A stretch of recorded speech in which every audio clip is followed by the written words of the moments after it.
আসন্ন ২০২৬-২৭ অর্থ বছরের জাতীয় বাজেটকে সামনে রেখে অর্থমন্ত্রী আমির খসরু মাহমুদ চৌধুরীর কাছে কৃষি বাজেট কৃষকের বাজেট এই প্রাক বাজেট সুপারিশমালা হস্তান্তর করা হয়েছে।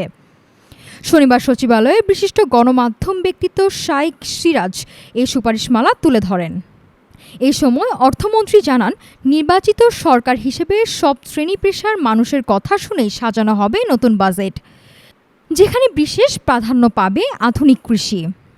মাঠের কৃষকের সুখ দুঃখের কথা, তাদের চাওয়া পাওয়া আর আগামী বাজেটে তাদের প্রত্যাশা ঠিক কী তা প্রতি বছরই প্রাক বাজেট আলোচনার মাধ্যমে সরকারের নীতি নির্ধারকদের কাছে পৌঁছে দেয় চ্যানেল আইয়ের জনপ্রিয় আয়োজন হৃদয়ের মাটি ও মানুষ।